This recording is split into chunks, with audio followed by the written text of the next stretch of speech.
life, times, and contribution of the late General Francis Ogolla, the immediate former Chief of Defense Forces, and his untimely demise. The meeting also deliberated on the economic circumstances Kenyans find themselves in against the backdrop of sponsored state propaganda that seeks to make people believe that the situation has improved and that life is better. Kenyans need to know that as of today, Azimio has over 20 cases against the state that are at various stages in the slow justice system. Some of the cases include the Azimio La Umoja Coalition Party versus the President of Kenya and others. The High Court petition challenging the decision of the President to establish a commission of inquiry called the Commission of Inquiry into the Shakahola tragedy. There is the Azimio La Umoja One Kenya Coalition Party versus Japheth Koome and two others.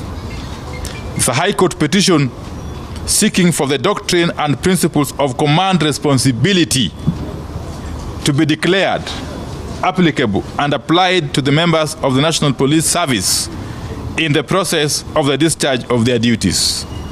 We also have the Azimio One Kenya Coalition versus Jubilee Party of Kenya and another. It's a High Court petition challenging the decision of the respondent. I think it's against Parliament, and Speaker. Yeah.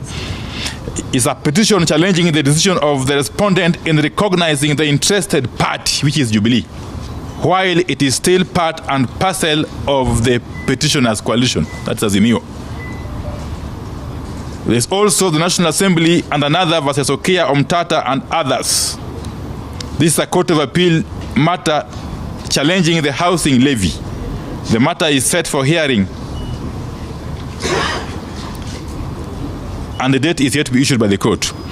The other case is that of Kenneth Njagi and others versus Kenya Kwanza Party or Coalition and others. It's a petition challenging the ruling by Honorable Moses Wetangula, the Speaker of the National Assembly, on the question of which is the majority and minority parties in Parliament or in the National Assembly.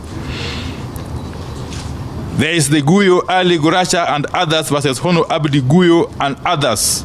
It's a petition challenging the defection of Isiolo County governor and his deputy from Jubilee to the UDA party, whether the governor and his deputy are deemed to have resigned and relinquished their positions as a result of the defection.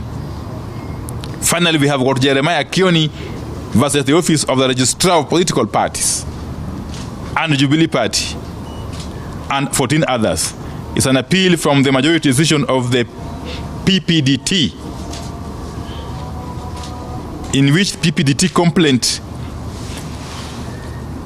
in which it was upheld that the decision of the Jubilee Party National Disciplinary Tribunal, ratified by the party NEC, ousting the complainant from his position as a Jubilee SG and revoking membership to Jubilee Party. Just to mention but a few, really. Together, these cases provide a clear pattern of the slow pace of the hearing and conclusion of cases, especially where the state is a subject and senior government officials are involved. We are staring at a clear case of justice delayed and justice denied. On the death of General Ogolla, the parliamentary group shared deep condolences with his family and the families of all those who perished together with him.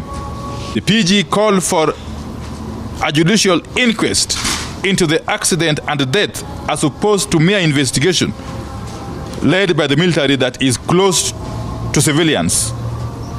We also demand that families of the victims be independently represented in the investigation and inquest.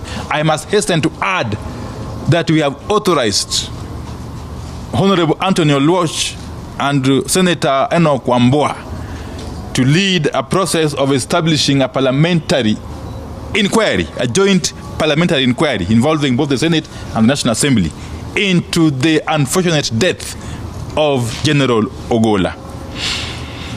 Already, we are seeing worrying signs We have noted that Mr. Ruto set up a separate investigation team away from the one gazetted by its Cabinet Secretary Kipchumba Murkomen in the Gazette notice dated 8th April 2024.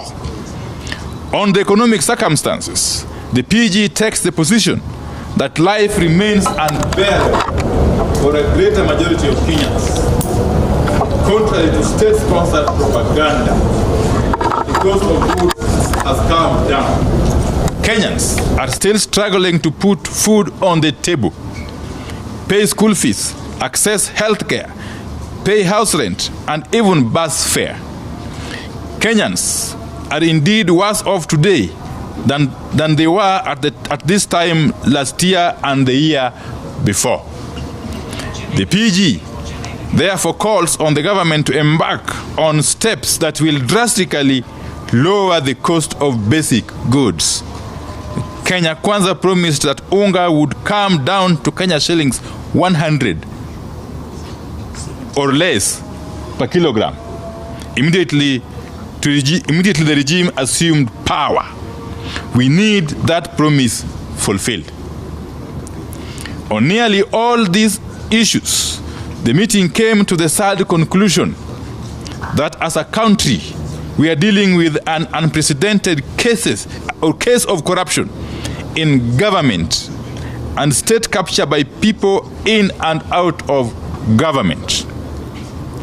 State capture and corruption are at the center of the problems we are grappling with as a people. From high taxes to provision of basic services like distribution of fertilizers. Looking at the budget cycle, this meeting was able to establish a clear case of laws being made with the sole aim of benefiting individuals and their businesses at the expense of the economy and the masses. On the case that featured prominently at this meeting, one case that featured prominently at this meeting is that of the Export and Investment Promotion Levy introduced in the Finance Act of 2023. As we warned, together with the Kenya Association of Manufacturers, this levy is killing manufacturing in the country by giving preferential treatment to specific businesses whose owners have captured the apparatus of the state and are using it for personal gain, in complete disregard of public good. The levy on imported goods like steel and clinker is creating monopolies in steel and cement manufacturing at the expense of the public. Rather than boost local production, the levy is killing the same. It is killing jobs, and it is making products like steel and cement extremely expensive. The mindset that gave birth to this levy is similar to the one that saw the government distribute fake fertilizer to our own farmers. These are manifestations of state capture and corruption at their worst. They are part of the problem that is making foreign firms lose out on businesses and contracts in Kenya because the top government officials are involved in corruption, including bribery and open kickbacks. It's becoming very clear that unless firms willing to pay bribes and those with political godfathers high up in government,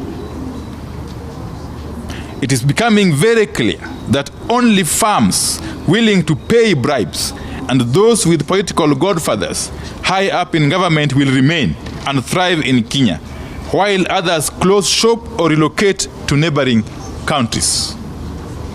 This meeting has therefore strongly called on the government to repeal and abolish the Export and Investment Promotion Levy. The levy and the corruption that enabled it is making Kenya to lose investment from businesses and countries that do not participate in corrupt activities. Recently, the Ethics and Anti-Corruption Commission listed the ministries of Interior, Health, and Transport as the most corrupt. The survey showed that the size of the average bribe doubled in 2023. This meeting has called on EACC to go beyond releasing surveys and swing into action. We need bold action to make corruption an expensive affair for businesses and public officers.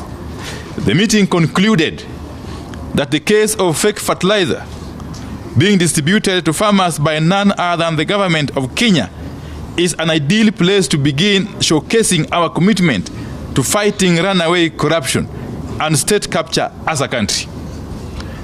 The case of fake fertilizer is, in our view, a case of economic sabotage and must be treated as such.